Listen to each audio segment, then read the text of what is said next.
Question number 68 sir. 68. అధ్యక్ష ధన్యవాదాలు అధ్యక్ష. ఎందుకంటే ఈ క్వశ్చన్కి అంటే క్వశ్చన్ వేసిన వాళ్ళు లేకపోయినప్పటికీ కూడా ఈ క్వశ్చన్కి సంబంధించిన వివరాలు సభలోని ప్రజలకి తెలియజేయవలసిన అవసరం ఉంది కాబట్టి ప్రత్యేకంగా తమని రిక్వెస్ట్ చేసుకోవడం జరిగింది అధ్యక్ష. అవకాశం ఇచ్చినందుకు ప్రత్యేకంగా మీకు ధన్యవాదాలు తెలియజేసుకుంటున్నా. ఎందుకంటే పరిస్థితి ఏంటంటే ఇప్పుడు వైఎస్ఆర్సీపీ పార్టీ వాళ్ళు సానుభూతి పరుల మీద దాడులు జరుగుతున్న విషయం వాస్తవమేనా అని చెప్పి వాళ్ళే క్వశ్చన్ అడిగి ఈరోజు వాళ్ళే ఈ క్వశ్చన్కి సమాధానం తీసుకోవడానికి రాలేకపోవడం అన్నది చూస్తూ ఉంటే అక్కడే వాళ్ళ తాలూకా డొల్లతనం అనేది చాలా క్లియర్గా కనిపిస్తుంది అధ్యక్ష. ఎందుకంటే అధ్యక్ష ఉత్తరాంధ్రలోని ఒక సామెత ఉంటుంది అధ్యక్ష, అది ఇక్కడ చెప్పొచ్చో చెప్పకూడదో తెలియదు కానీ తప్పైతే క్షమించండి, తప్పైతే రికార్డులను తొలగించండి, తప్పు కాకపోతే మాత్రం ఉంచండి అధ్యక్ష. మొగుడిని కొట్టి మొగసాలు ఎక్కిందట ఇలా మాట్లాడతారు అధ్యక్ష ఉత్తరాంధ్రలోని కూడా. ఎందుకంటే కొట్టేసి ఎక్కడ దాక్కుంటారనమాట. వీళ్ళ పరిస్థితి ఎలా ఉందంటే అధికారం కోల్పోయి 11 సీట్లకే పరిమితం అయినప్పటికీ కూడా తిరిగి వచ్చి టీడీపీ కార్యకర్తల మీదే దౌర్జన్యాలు చేసి టీడీపీ కార్యకర్తలని చంపి మళ్ళా పైగా వాళ్ళ మీద ఏవో దాడులు జరిగిపోతున్నాయో వాళ్ళ తాలూకా వాళ్ళు ఎవరు చంపేస్తున్నారని చెప్పి ఇక్కడెక్కడా ప్లేస్ లేనట్టుగా ధర్నా చేయడానికి ఢిల్లీ నడివీధుల్లోకి వెళ్ళి కూర్చొని మేము ధర్నా చేస్తామన్నా 11 మందితో వెళ్ళి కూర్చొని ధర్నా చేయడం అనేది చూస్తూ ఉంటే చాలా విడ్డూరంగా అనిపిస్తుంది అధ్యక్ష. ఎందుకంటే ఈ మాట చెప్తున్నాను అధ్యక్ష, లాస్ట్ 5 సంవత్సరాలు అంటే మొన్న గవర్నమెంట్ వచ్చిన తర్వాత టీడీపీ ఎన్డీఏ కూటమి వచ్చిన తర్వాత నుంచి ఈ రోజు వరకు పొలిటికల్ హత్యల్లో ఒక 4 హత్యలు జరిగితే ఆ 4 హత్యల్లో ముగ్గురిని తెలుగుదేశం పార్టీ కార్యకర్తలనే చంపేసిన పరిస్థితి కూడా మనందరికీ కూడా తెలుసు అధ్యక్ష. ఈ విషయాన్ని కూడా చాలా క్లియర్గా మేమందరం కూడా ప్రెస్లో కూడా చెప్పడం జరిగింది, విత్ క్రైమ్ నెంబర్స్ నేనైతే ఇవ్వడం జరిగింది అధ్యక్ష.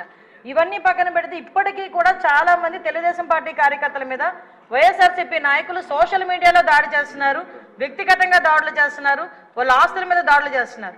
అంటే ఇప్పటికీ కూడా అంటే ఎందుకు చెప్తున్నానంటే వాళ్ళు తిరిగి మేము చేస్తున్నామని చెప్పి టీడీపీ వాళ్ళు చేస్తున్నారు, జనసేన వాళ్ళు చేస్తున్నారు, బీజేపీ వాళ్ళు చేస్తున్నారని చెప్పి ఢిల్లీ నడివీధుల్లో కూర్చొని 36 మంది పొలిటికల్ హత్యలు జరిగినాయని ఎంత సిగ్గు లేకుండా మాట్లాడుతున్నారో ఒకసారి మనం కూడా ఆలోచించుకోవాలి అధ్యక్ష.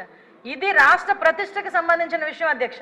ఈరోజు 45 రోజుల్లోని ఒక ప్రతిపక్ష హోదా కూడా లేని ఒక ఎమ్మెల్యే, ఒక ప్రతిపక్ష సంబంధించిన ఎమ్మెల్యే ఢిల్లీ దగ్గరికి వెళ్ళి 36 హత్యలు రాజకీయ హత్యలు జరిగినాయి అంటే ఢిల్లీ మీడియా అడిగింది 36 మంది పేర్లు ఉన్నాయా అని అడిగితే కనీసం పేర్లు కూడా చెప్పడానికి ఇష్టపడక పేర్లు లేవు కాబట్టి చెప్పలేక పక్కకి వెళ్ళిపోయే పరిస్థితి.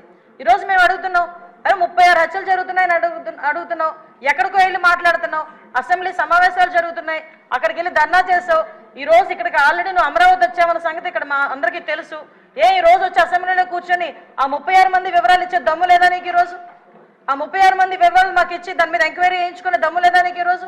అసెంబ్లీ సాక్షిగా అడగాల్సిన వాటిని పక్కన పెట్టుకొని ఎక్కడో ఢిల్లీలోకి వెళ్ళి రాష్ట్ర ప్రతిష్టను దెబ్బతీసే విధంగా రాష్ట్రం మీద రక్తమరకలు అంటినట్టుగా వాటి అన్నిటికీ కూడా ఫోటో ఎగ్జిబిషన్ ఒకటి పెట్టి దాన్ని చాలా ఏమార్చి అక్కడ వాళ్ళని ఏదో రకంగా పెట్టుబడులు రాకుండా పరిశ్రమలు రాకుండా అడ్డుకోవడానికి ఒక కుట్రపూరితమైన వాతావరణాన్ని సృష్టించడానికి మాత్రమే చేస్తున్నాడు అధ్యక్ష. ఇతగారి తాలూకా నైజం కూడా చెప్పాలి అధ్యక్ష. అధికారంలోకి వచ్చిన తర్వాత 2024 అధికారంలోకి వచ్చింది అధ్యక్ష.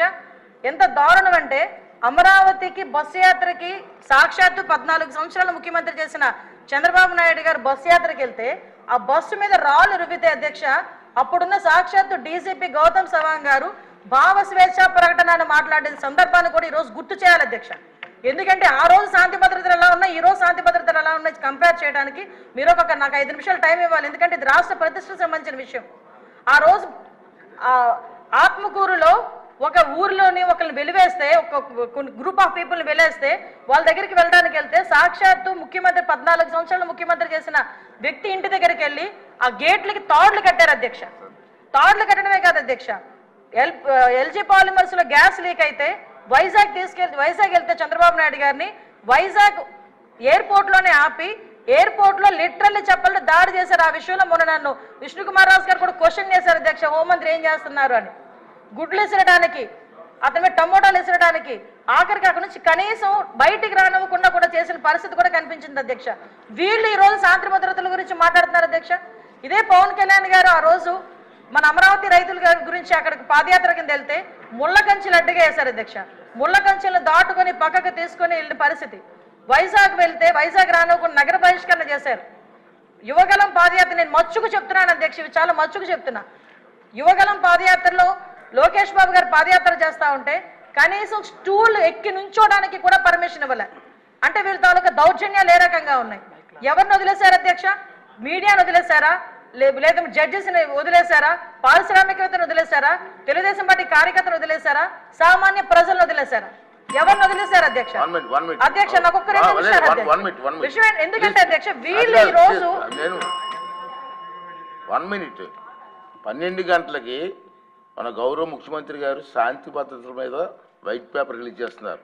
అంచేత వారు అన్ని వివరాలు చెప్తారు, మీరు క్లుప్తంగా చెప్పండి.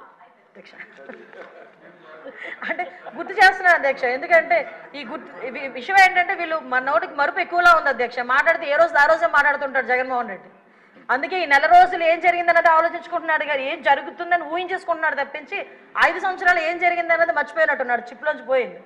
ఒకటి అధ్యక్ష, ఈ రోజు నేను ఎందుకు చెప్తున్నానంటే అధ్యక్ష ఇన్ని చెప్పి నేను ఒకటే డిమాండ్ చేస్తున్నాను అధ్యక్ష, ఎక్కువ టైం కూడా తీసుకోను నేను.